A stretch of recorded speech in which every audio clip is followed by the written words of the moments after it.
everyone. I'm Ashleigh Banfield, and this is Drop Dead Serious. It was day 27 of the federal trial against Sean Diddy Combs, and today we heard from a man who had the front row seat to the chaos. Brendan Paul, Diddy's former assistant and someone who the government says was Diddy's drug mule. He took the stand and he described a world fueled by drugs, secrecy, and demands around the clock.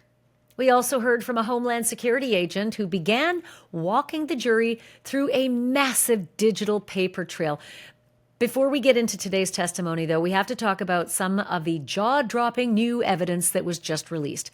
And can I say, I love covering trials when the evidence includes a designer handbag that costs upwards of $6,000.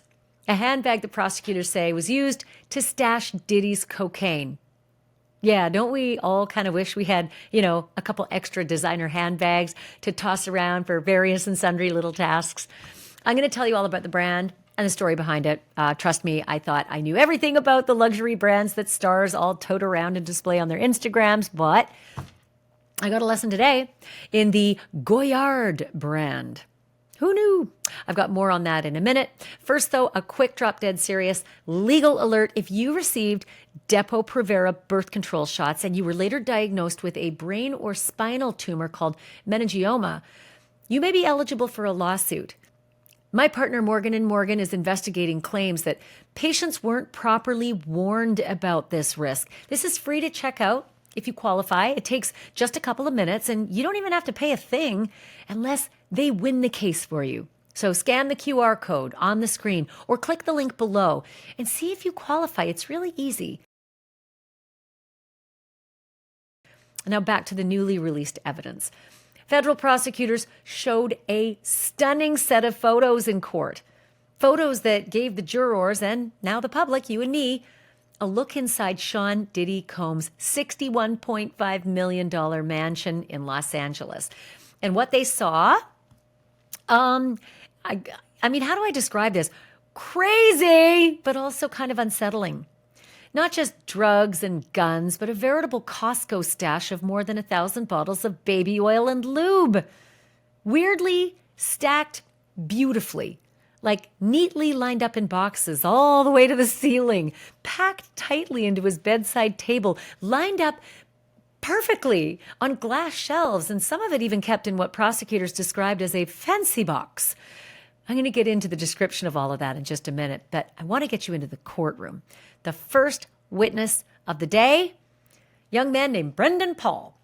He told the jury that he worked as Sean Combs' assistant from late 2022 until March 25th, 2024, the very same day that Homeland Security raided Combs' homes.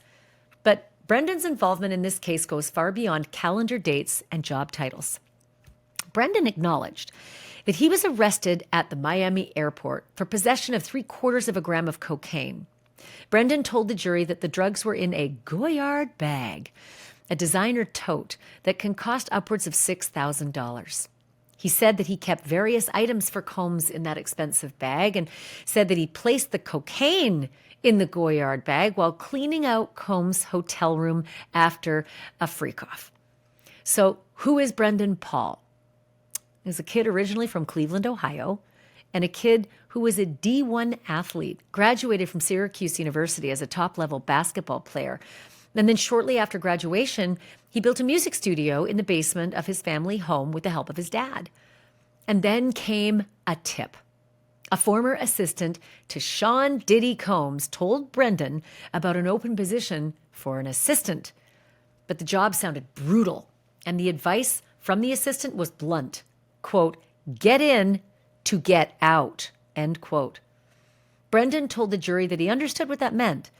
Build your Rolodex, get the experience, and then get the F out of there fast. But there was more. Brendan told the jury that the assistant warned him, quote, "If you have a girlfriend, break up with her and don't expect to see your family much. This job will take over your life." And based on the fact that Brendan was sitting on the witness stand today in a federal sex trafficking and racketeering trial, that warning may have been more accurate than he even realized. Brendan told the courtroom that when he first started the job, he didn't report directly to Diddy. Instead, he said he was trained by a more seasoned employee, Diddy's chief of staff, one Christina Coram, better known as KK. One of the first assignments that Brendan was given, rolling joints for Diddy. But despite working for one of the most famous names in music, Brendan said he barely saw the man at all during those first few weeks, and that KK's instructions were clear. Stay away from Sean Combs until you learn the ropes.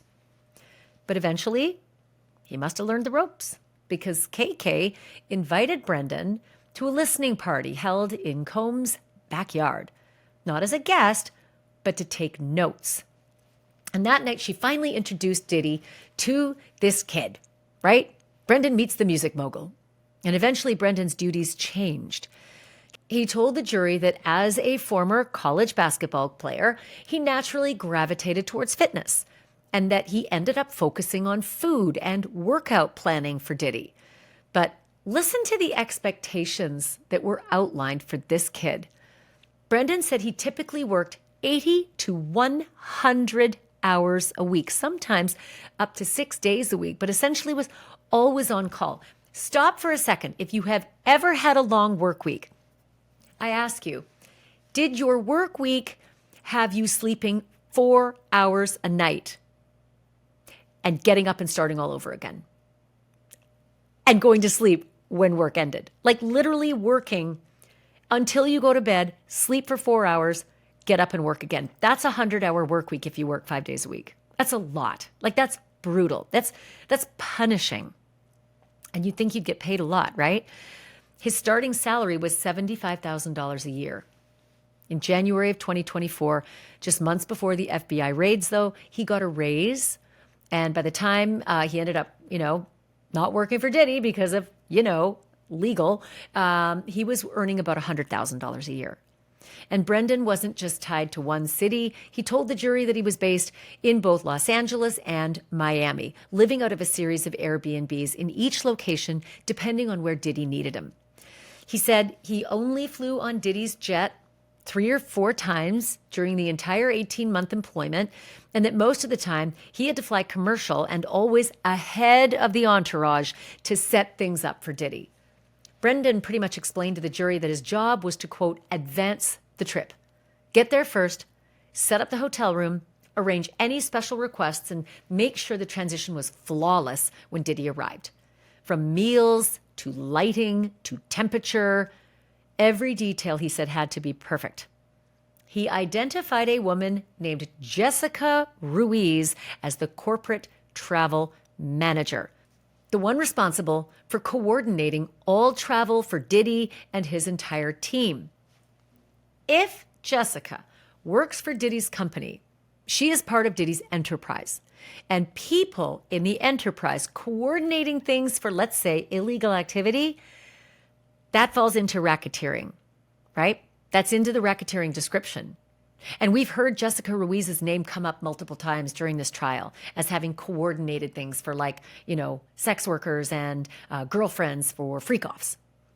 And the prosecutors say a lot of these freakoffs were illegal. So Jessica's role is important there. And Brendan testifying about her is corroborative and also just continues to let this jury know that Diddy's enterprise was indeed used for personal, for pleasure, for professional. Brendan told the jury that he accompanied Diddy to about 8 different nightclubs. These appearances, he said, during his time as assistant were unbelievable. He said he heard from another employee that Diddy's going rate just to appear at somebody's club was $150,000 per visit. Talk about having your check covered by the house. When asked what the longest he ever went without sleep in order to work for Diddy was, Brendan said 3 full days. 3 days on the job without sleep. Brendan testified that he was young and that he was used to pushing his limits. So to help stay alert, he said he used prescription Adderall. And he admitted to the, quote, rare use of cocaine. And as for the culture inside Diddy's world, Brendan described it as intense. When asked to summarize the mission of his job, he didn't hesitate. He said, quote, to make sure he was always happy, end quote. And if Diddy wasn't happy, well, that was not an option. According to Brendan, Diddy told his assistants he didn't want to hear excuses and expected them to, quote, move like SEAL Team 6, end quote. Brendan also testified that working for Sean Combs came with a constant sense of instability because getting fired could happen at any moment. In fact, he said Diddy fired him 2 or 3 times during his 18-month tenure, and one incident stood out. It was October or November of 2023. Diddy wanted to go on a walk, something he did often to clear his head or take phone calls. But Brendan said he forgot an important item, Diddy's Lululemon fanny pack. And that apparently set Sean Combs off, according to this witness. Diddy was angry, Brendan testified, and ordered Brendan, get this, to call his own boss, KK, the chief of staff, and let KK know that Diddy had just fired him. Like, call my chief of staff and let her know I just fired you. Brendan said he did just that, but that KK assured him he should just, quote, lay low for a while, let the dust settle. She said she'd handle it, and he said she did. Not long after that all happened, Brendan was told to travel to London and advance the next trip. Make sure everything's ready before Diddy gets there. And when Diddy eventually did get there, Brendan was already in place, waiting, working. He was ready. He told the jury that when the two actually crossed paths in London, he casually looked at Diddy and said, hey, not knowing what to expect. But Brendan said that Diddy looked right at him and simply replied, oh, hey. And that was it. It was back to business, as if the firing had never happened. I want to just insert something here. Not about the Diddy trial, but still in the Southern District of New York. I have a series on this podcast channel called Uncle Peter. It's a 6-part series. I highly recommend you listen to it because it's as though the Uncle Peter case is playing over in the Diddy case. The Southern District of New York talked about Peter Nygaard as this sex trafficker, as this beast, this cruel, horrifying boss that just pummeled his employees into doing what he wanted and raped and abused all of these young women. And what I have found fascinating is that Peter Nygaard's case is still to come. This same prosecution team is going to prosecute Peter Nygaard in the Southern District of New York, okay? And they have talked about the way Peter would push his employees. I know this, not because I have some special access to the Southern District's case files before they go to court, but because one of his employees was my best friend growing up, Angela. And I interviewed her at length about what it was like to work for Peter. And as I hear Brendan talking about what it's like to work for Diddy, you stay up for 3 days straight, you have to be ready at all times, you cannot screw up, you get fired on the spot. Angela told me that was part of the deal. She would shower with her cell phone in a Ziploc bag so she wouldn't miss a call from the boss, Uncle Peter. She said she was fired more times than she could count and rarely paid, and paid horribly, and she worked around the clock. 20-hour days, normal, not unusual. I don't even think she made $100,000, I'll be honest with you. So hearing Brendan talk about this, it's like deja vu all over again. And the playlist to the Uncle Peter series is going to be listed in the description on this video, so I highly recommend you check it out. And you are going to see incredible similarities between Peter Nygaard, who's going to be prosecuted, and Diddy, who's currently being prosecuted in the same Southern District of New York. Caveat: Peter is currently sitting in jail in Toronto.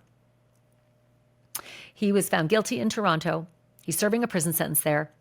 He still has to go through a trial in Montreal, Quebec. And when that's wrapped up, he's got to go to Winnipeg, my hometown. That's where I grew up with him and my bestie, Angela. And he's got to go through a trial there. And then he gets extradited to the United States to face a federal trial here. And I should also tell you this. Peter Nygaard is said to have more victims than Diddy, Epstein, Weinstein, the alleged victims of Cosby combined. So, yeah, it's worth checking out this Uncle Peter series of mine to see the patterns among the elite when it comes to accusations of sex trafficking. Back to Brendan and the firings, like the nonstop, you could be fired on the spot, and then all of a sudden you don't know what happens. When asked whether he ever brought these concerns to human resources, Brendan was blunt and said, quote, "That was not a thing." My friend Angela said the same thing. There was no such thing as human resources, right? That was just people who worked for her uncle. That was a one-way ticket out of the company. Eventually, the questioning turned to why Brendan was on the stand at all in this courtroom. And he told the jury he received a subpoena to testify and that he is doing so, but under an immunity agreement. Nothing he can say in this courtroom can be held against him. He has immunity to testify honestly. It's a funny thing he said, though. He said, "I would testify truthfully even if I didn't have immunity," but he did indicate his intention to plead the fifth unless he got the immunity. So here we are. And then came the discussion about drugs. This is probably why he wanted the immunity. Brendan testified that both Diddy and other assistants of Diddy's would regularly ask Brendan to purchase drugs. And he rattled off a big long list: marijuana, ecstasy, cocaine, ketamine, and something called 2C. I learned about that today. That's a street mix, he said, made up of ketamine and Molly. He also mentioned something else called K-pops, which is not music. It is ketamine-infused lollipops. Sometimes Brendan said the instructions came directly from Diddy himself. Other times he testified they were passed along by fellow assistants. And he named several of the drug dealers from whom he sourced the drugs, people known by nicknames like Guido and One Stop and Baby Girl and Ovi. And we've heard those names, by the way, except for Ovi. We've heard those names a few times before in this trial. And then prosecutors displayed a group chat in court, a digital conversation between Brendan, another assistant named Jonathan Perez, and the dealer called Baby Girl. And in that exchange, Perez introduces Brendan to Baby Girl. And at one point, Baby Girl asks, "Are the drugs for Diddy or are they for Brendan?" And Brendan said that he replied to Baby Girl that the drugs were for Diddy, but clarified to her that if anyone asked, she should say they were for him, for Brendan, not for his boss. And he explained why he did that. He said because of Diddy's status. Keeping a low profile was essential. There was always the risk of exposure, of scrutiny, of headlines. And so when it came to drugs, discretion wasn't just encouraged, it was expected. Brendan also told the jury how the drugs were typically stored. In the Gucci pouch, of course. I love it. Goyard, Gucci. But we've heard about the Gucci pouch a few times during this trial. Sometimes Diddy carried the Gucci pouch himself. Other times, the Gucci pouch was tucked in a bag that one of the assistants would carry. But the Gucci pouch was important. The Gucci pouch had the drugs. That is the testimony, and not just once, multiple times. And then came the receipts, actual literal receipts. Prosecutors showed the jury a text chain between Brendan and Diddy. In it, Diddy asks whether Brendan had gotten the Xanax that Diddy had requested. Brendan responded that he had 2 leads, but was still checking with somebody else. Ultimately, Diddy got the Xanax, but just not from Brendan. Brendan also described how the purchases were made. He said he'd go through Diddy's security team, asking them for cash, which he said meant personal items. Once he had the money, Brendan said he'd pay for the drugs in cash. And then prosecutors pulled up another group chat, this one between Brendan, KK, and a man named Fahim Muhammad, who we've previously heard was employed as Diddy's security. Inside that chat, Brendan is seen requesting reimbursement for multiple drug-related purchases, all made on Diddy's behalf. The expenses included $4,200 for flour, which Brendan confirmed meant marijuana, and $740 listed as, quote, personal Gucci items, a phrase that Brendan said was code for hard drugs that were normally inside that Gucci pouch. Then came the question, had Brendan ever taken drugs with Diddy? Yes, he said, once. He said it happened at Coachella at an after party. According to Brendan, Diddy handed him something called Tussie and asked him to try it first to see if it was, quote, good. Brendan told the jury that he did it, not because he wanted to party, he said, but because he wanted to prove his loyalty. Then came a term that the jury has heard before, but this time with a twist: wild king nights. Brendan said that that phrase came from KK and that it was her way of describing a specific type of night. Drugs, sex, partying. What some witnesses have already described as freakoffs, hotel nights, or king nights, now they were being referred to as wild king nights. Brendan confirmed that Jane, the pseudonym used for one of the women at the center of this case, participated in these wild king nights. And when asked whether Diddy had other girlfriends, Brendan said yes. But as far as he knew, those women weren't involved in the wild king nights. Still, Brendan said his job was to help both with setup and cleanup of those nights. And it happened 3 or 4 times by his count. The setup for the Wild King nights was very specific. Extra sheets, extra towels, fruit plates, mood lighting, and Astroglide and baby oil. All of it prepared in advance. Brendan told the jury that KK didn't want him directly involved in those nights, but never explained why. And he followed orders. Wild King nights didn't happen often, Brendan said, maybe once a month. Hotel reservations for those nights were made under assistants' names or under the alias Frank Black, a name that jurors have heard now many times, an alias for Diddy. And then came one of the more perplexing exchanges that was shown in court. A text chain between Brendan and KK dated Feb 29, 2024. Brendan texts, "Diddy is active." KK responds, "Wild King mode active or Gucci bag active?" Brendan replies, "In between the two." This was shorthand, something Brendan clearly understood. Gucci bag active referred to the pouch where the drugs were kept. Wild King mode meant something more extreme, involving sex.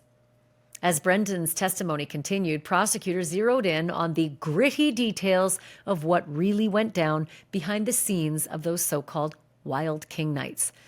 Brendan admitted to bringing $5,000 in cash to at least one of these sex parties, but said he didn't know exactly what the money was for. He wasn't given an explanation, he said, just an order. And then came the visuals. Prosecutors showed the jury a series of glaring photos, outfits from a sex store. Brendan had texted the images to Diddy himself, looking for input, but Brendan said Diddy never replied. Prosecutors wanted to reiterate to the jury that these were not just casual nights out for Diddy. They were orchestrated events, staged by his staff, themed, curated, and chock full of illegal drugs and sex. As for the cleanup afterwards, Brendan described that in detail too, and it's pretty cringeworthy. Brendan said that he had to use gloves when cleaning up after the Diddy Wild King nights, not because he was told to, but instead, quote, unquote, for sanitary reasons. The jury was shown a photo of one of those hotel rooms after the fact, and man, was it trashed. Bed sheets strewn everywhere, towels, furniture pushed around, and an abundance of oil. Just weeks before Brendan was arrested. He told the jury that the arrest happened at an airport in Miami. Police found 3/4 of a gram of cocaine in that fancy designer Goyard handbag, the same bag he used to carry items for Diddy. Brendan admitted that he did not tell police the drugs belonged to Diddy, but instead, he said the drugs belonged to him. Why would he do that? He answered, he said, out of loyalty. He testified that the charges against him were eventually dropped, not because the drugs weren't real, but because, as he put it, quote, "I had a really good lawyer." Brendan explained that the cocaine had been picked up during a final hotel sweep after a freakoff, part of the cleanup that he often handled. He said he tossed the drugs into the bag and promptly forgot about them. When police stopped him and asked him what was inside the bag, Brendan said he told them everything in the bag was his. But when the drugs came out, he said, quote, "My heart dropped." Then it was time for cross-examination, and Diddy's lawyer, Brian Steele, stepped up to the lectern. And his first move was to humanize Brendan Paul. Diddy's lawyer reminded the jury that Brendan was an extremely hard worker, a former college basketball star at Syracuse University who earned honors in the ACC even through the chaos of COVID. And then after college in 2022, Brendan, at just 23 years old, was making $75,000 a year working for one of the biggest names in the entertainment business. And according to Brendan, he took that opportunity seriously. As the job progressed, he helped Diddy with workouts and meals and his schedule, especially because Diddy was constantly texting, often with dozens of requests per day. Brendan told the jury that Diddy trusted him and that he earned that trust by working those 80 to 100 hour a week work weeks, often working till 11 o'clock at night or later.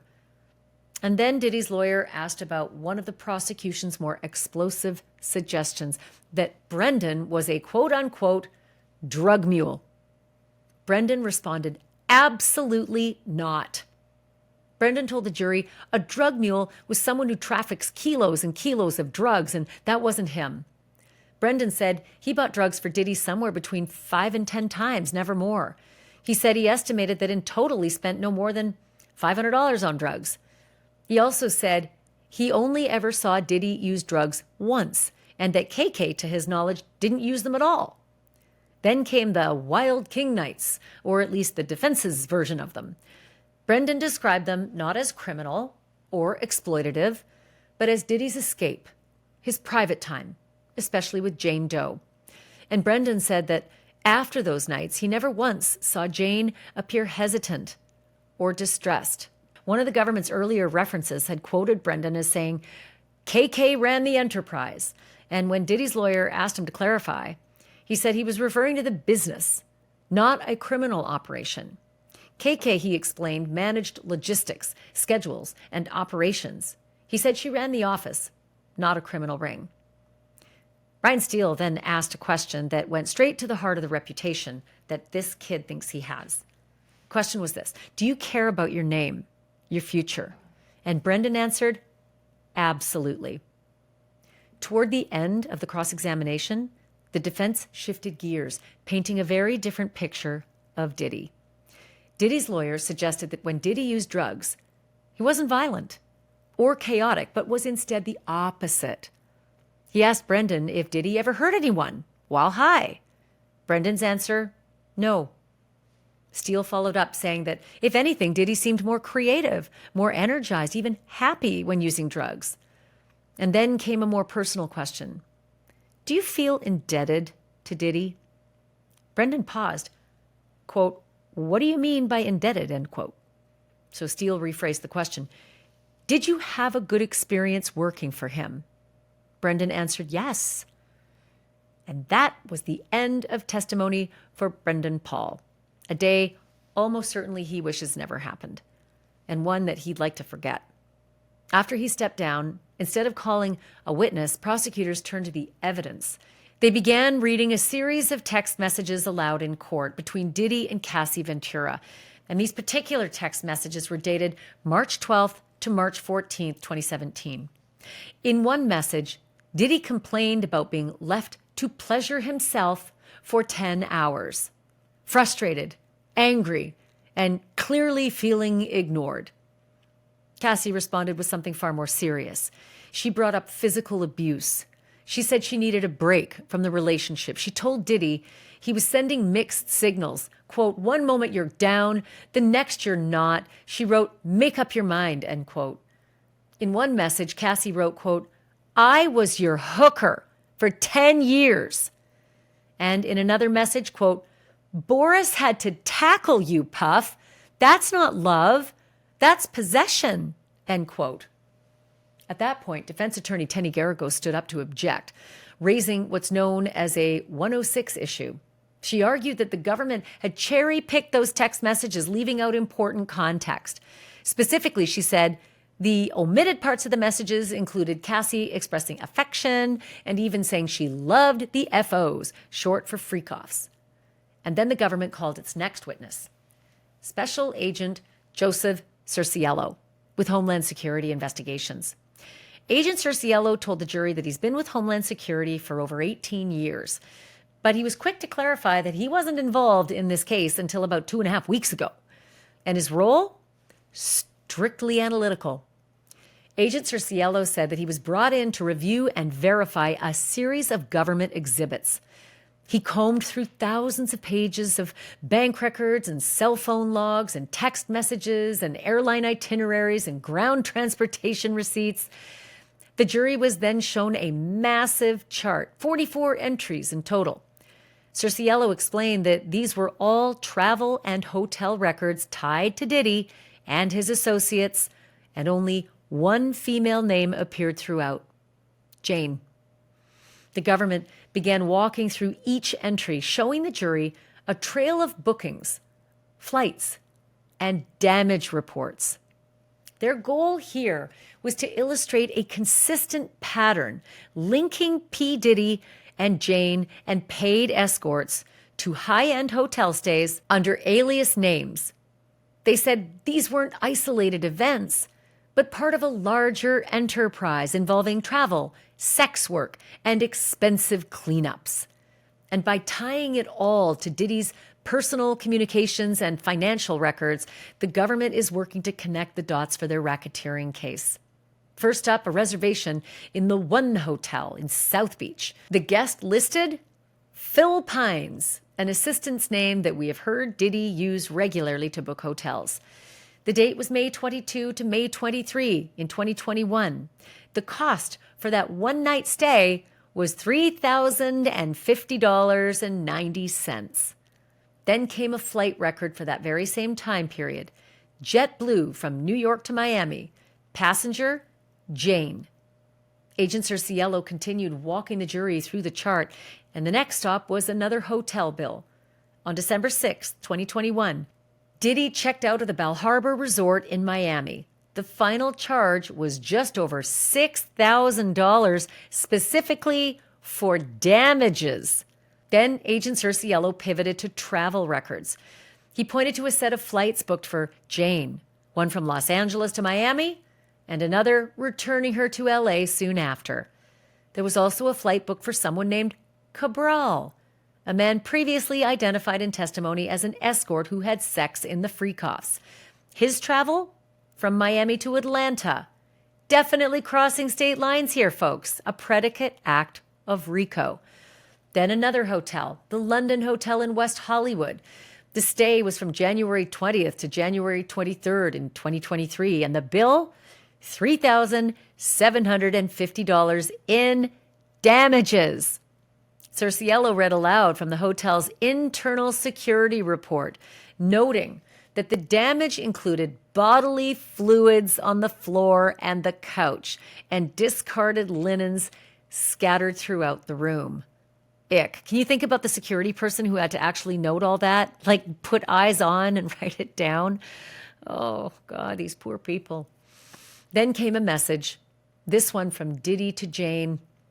He asked her to send $1,100 to, quote, Cowboys for Angels, a high-end escort service. And that was how court wrapped up today. I know, it's a lot. And it was just a half day. The judge gave everybody the rest of the day off because one of the jurors had to go to their son's graduation. So far, the case has lasted 6 weeks, and we have heard from more than 30 witnesses for the government. We thought we might actually see the end of the prosecution's case by Friday, but with today's early adjournment, that did not happen. Homeland Security Special Agent Joseph Cerciello is going to return to the stand on Monday, but he is expected to wrap up his role as a summary witness, walking the jury through charts built from thousands of pieces of digital, financial, and travel records. The government says they hope to rest their case on Monday. And then the defense is up to bat. and we will have all the details for you. If you haven't already, make sure that you're subscribed on your favorite podcast platform, because not every episode makes it to YouTube and you don't want to miss what's happening. I'm Ashleigh Banfield. Thank you so much for watching. And remember, the truth isn't just serious, it's drop dead serious.